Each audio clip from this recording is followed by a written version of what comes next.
جو محبت میں پاگل ہو جائے اور پاگل پن اس حد کو پہنچ جائے کہ اسے اپنی اور غیر کسی کی فکر اور کسی کی سمجھ باقی نہ رہے۔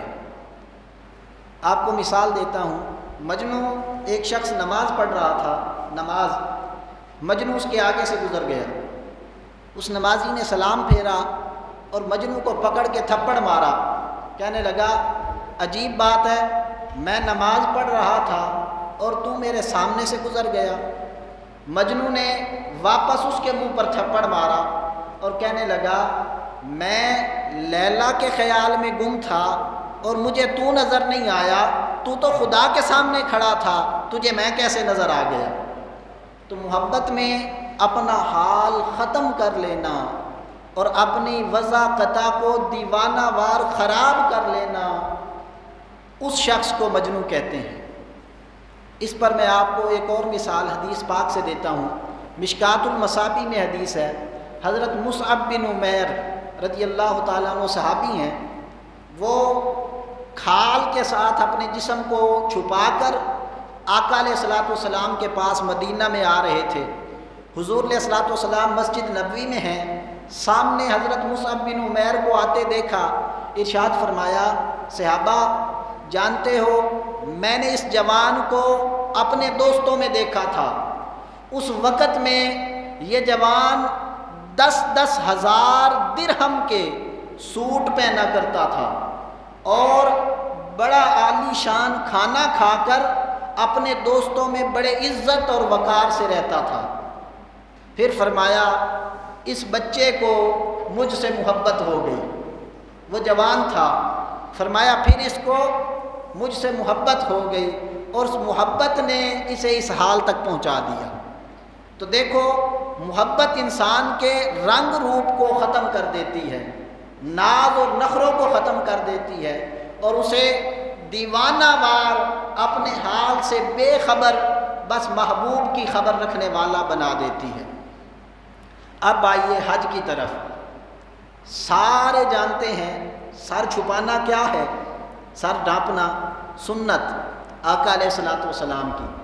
اگر سر نہ ڈھانپیں اور نماز پڑھ لیں تو نماز مکروہ ہوتی ہے۔ سر ڈھانپنا سنت ہے، نہ ڈھانپیں اور پڑھ لیں تو نماز مکروہ ہوتی ہے۔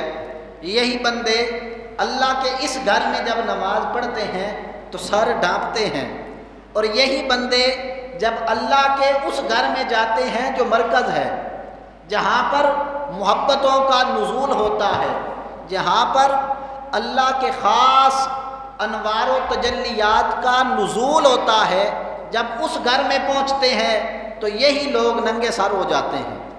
فرمایا نہ صرف یہ کہ سر ننگے کر دو بلکہ فرمایا بال بھی منڈا لو۔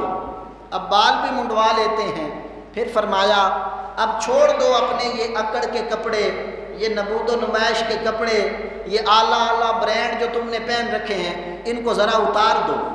وہ لاکھوں کے سوٹ ہیں پھر بھی اتار دو، ہزاروں کے ہیں پھر بھی اتار دو، وہ ریشمی ہے تب بھی اتار دو، وہ کسی اور کمپنی کا ہے تب بھی اتار دو، اعلیٰ کمپنی ہے تب بھی اتار دو، ادنا کمپنی ہے تب بھی اتار دو۔ باری تعالیٰ بڑے پیسے خرچ کے تو لباس لیا تھا، اور لباس پہننا تو سنت ہے، فرمایا ہر جگہ سنت ہے پر یہاں پر اتار دو۔ اتار دیا، فرمایا اب فقیروں جیسا لباس لے لو۔ وہ بڑی بڑی جو چودراہٹیں اور بڑے بڑے منصب اور عہدے اور وزارتیں تمہارے دلوں میں ہیں، ان کو نکال کے کمرے میں رکھاؤ اور فقیر بن جاؤ۔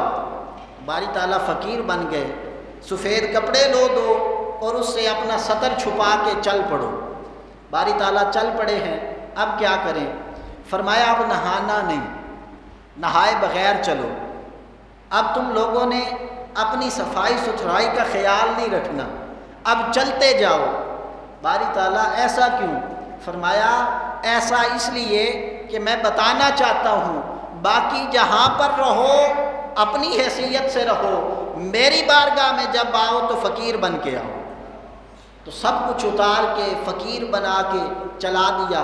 باری تعالیٰ اب کیا کرنا ہے؟ فرمایا تمہاری دنیا کے سارے دستور ہی پلٹ دوں گا، وہاں ایک ایک پڑھتے ہو، یہاں 2 نمازیں پڑھو، وہاں سر ڈھانپ کے پڑھتے ہو، یہاں ننگے سر پڑھو، اور فرمایا اب صفا مروہ کی صحیح کرو، صفا مروہ وہاں پر دوڑو۔ بندہ دوڑتا کس کے پیچھے ہے؟ کچھ تلاش کرنے کے لیے، اور جس کو تلاش کرنا ہے وہ سامنے ہو تو پھر دوڑتا ہے۔ اب باری تعالیٰ ہم نے کیا تلاش کرنا ہے؟ فرمایا میری بندی نے یہاں پر دوڑتے ہوئے پانی تلاش کیا تھا، تو باری تعالیٰ وہ تو پانی تلاش کر رہی تھی اور ہم نے تو پانی کی بوتلیں بیگ میں ڈالی ہوئی ہیں، ہم کیا تلاش کریں؟ اللہ رب العزت فرماتا ہے بس دیوانے کا کام سوال کرنا نہیں ہوتا، جو حکم ملے اس پر عمل کرنا ہوتا ہے، لہٰذا دوڑو۔ دوڑتے دوڑتے ایک طرف چلے جاؤ، پھر دوسری طرف آ جاؤ۔ فرمایا چکر لگاؤ، چکر لگا لیے۔ باری تعالیٰ کروا کیا رہا ہے؟ فرمایا اب خانہ کعبہ میں آ جاؤ۔ خانہ کعبہ میں آ گئے، باری تعالیٰ اب کیا کریں؟ فرمایا پہلے اکڑ کے 4 چکر میرے گھر کے لگاؤ۔ پہلے خود ہی اکڑ نکال دی تھی، جب ساری اکڑ نکل گئی اور فقیر بن گیا، اب فرمایا میری خاطر اکڑ جا۔ تو 4 چکر اکڑ کے سینہ تان کے لگا، وہ پھر خانہ کعبہ کے 4 چکر لگا لیتا ہے۔ فرمایا اب 3 عاجز بن کے لگا، وہ بھی لگا لیے۔ باری تعالیٰ یہ سارے کام کیا ہیں؟ فرمایا اب آؤ میں تمہیں بتاتا ہوں، یہ جو رمی جمار ہوئی، یہ جو صحیح ہوئی صفا مروہ کی، یہ سارا کچھ بتاتا ہوں کیا ہے، آ جاؤ۔ جب سارے جمع ہو گئے تو فرمایا یہاں پر میرے عاشق آئے تھے اور عاشقہ آئی تھی۔ میرے عاشق نے شیطان کو کنکریاں ماری تھی، اس کو تو شیطان نظر آ رہا تھا، لیکن میں چاہتا ہوں کہ قیامت تک تم میرے عاشق کی سنت پر عمل کر کے عاشق بننے کی کوشش کرتے رہو۔ فرمایا اس لیے تم سے وہاں پر جا کر پتھر مروائے۔ اب میری بندی دوڑی تھی تو اس کے دوڑنے کی ادا مجھے اتنی پسند آئی کہ بے شک پانی تمہارے بیگ میں موجود ہے پر پھر بھی دوڑو، تو دوڑ لیا باری تعالیٰ۔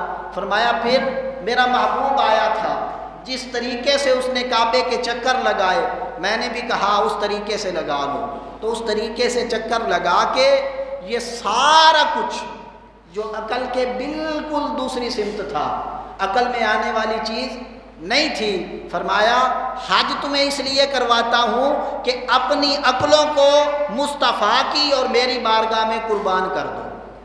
تو حاجی کسے کہتے ہیں؟ پھر سوال تو پیدا ہوتا ہے نا، حاجی کون ہوتا ہے؟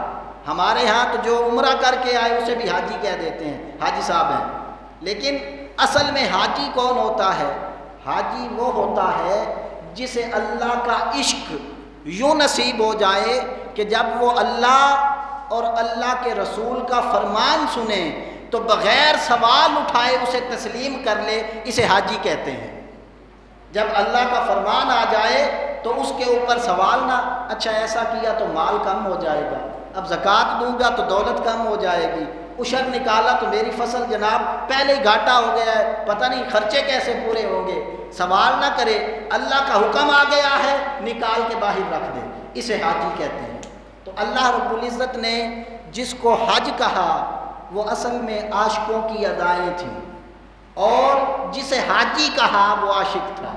تو آج بھی اگر کسی کو اللہ کا عشق اور محبت نصیب ہو تو وہ سمجھے کہ میں نے حج کیا ہے، اور اگر کوئی ہو کے آ جائے اور ویسے کا ویسا ہی ہو تو وہ سمجھ لے میں ٹور پہ گیا تھا، بس چیزیں گھوم پھر کے آ گیا ہوں، حاصل کچھ نہیں ہوا۔ اگر اللہ کی محبت یہ کیسے ہو سکتا ہے کہ بندہ خانہ کعبہ کے سامنے پہنچے اور انسان کی آنکھوں سے آنسو جاری نہ ہو؟ یہ کیسے ہو سکتا ہے کہ حجر اسود سامنے ہو اور دیکھ رہا ہو کہ میرے آقا نے اسے چوما تھا اور بندے کے لب نہ تڑپیں کہ میں اسے لب لگاؤں؟ یہ کیسے ہو سکتا ہے کہ جب وہ عشق اور معرفت کا جام جسے آب زمزم کہتے ہیں پی لے اور اس کے اندر کی میل نہ اترے؟ اگر نہیں اتری تو وہ سمجھ لے کہ قبول نہیں ہوا۔ اگر قبول ہوا ہوتا تو اللہ رب العزت اسے ساری چیزوں سے پاک کر کے اپنا عاشق صادق بنا کے واپس بھیجتا۔ تو جب انسان کے حج کا مقصد اللہ کا عشق اور اس کی محبت ہوا یہ چیز سمجھ میں آ گئی؟ حاجی کسے کہتے ہیں؟ اللہ کے عاشق کو. اور حج کسے کہتے ہیں؟ عاشقوں کی اداؤں کو ادا کرنے کو حج کہتے ہیں. اب آئیے آقا نبی